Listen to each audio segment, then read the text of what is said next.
Þetta er verkefni 3 í Word.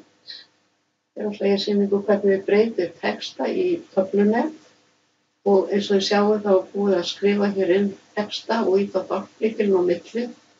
Þið sjáið það ef við erum með endirmerkin hérna sýnileg, öll sniðtákn, og það er ágætt því að við ætlum að láta skiltáknið í töflunetinu vera tab eða dagsstilling. Þannig að við förum hér í Insert, Table, Convert Text to Table, breyta texta í töflu.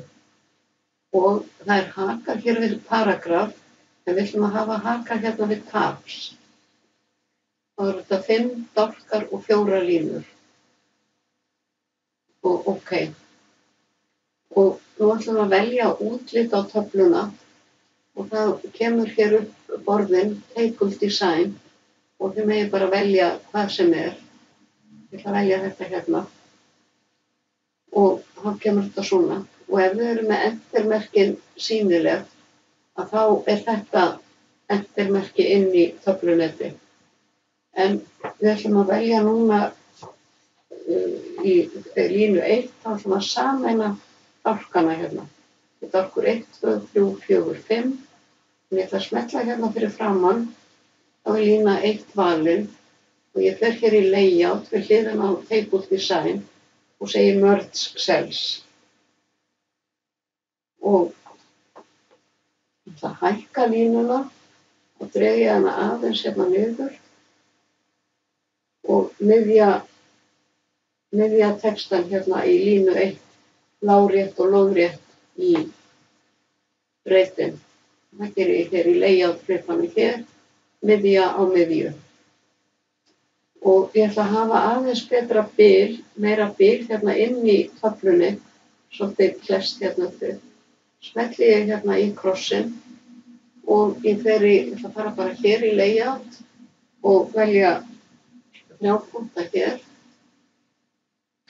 og 3 punkta hér. Hér þarf ég ekkert að hafa áhyggjur af bilinu á undan og eftir. Og fyrirsögnin hér er feitletruð. Það er hérna. En ég ætla að taka feitletrununa af þessum hér. Þá lítur þetta svona út. Ef ég vilja hækka línuna meira hér, þá getur ég gert það. En fyrirsögnin er bæði miðju lóðrétt og lárétt. Ég ætla að vista. Og síðan ætla ég að fara hér í heimildirnar og ég ætla að, þetta eru 2 heimildir, setja hérna í blokk og setja hangandi inndrátt á þær, Ctrl og T, kemur lína 2 hérna inndregin og bil á eftir þeim 3 punktar. Það get ég gert hér.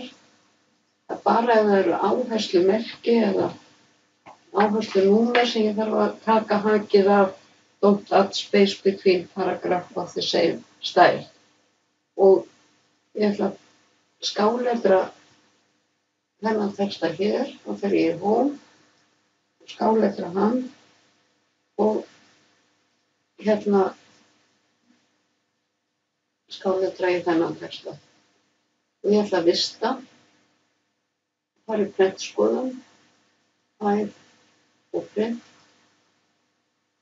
og þá lítur þetta svona út.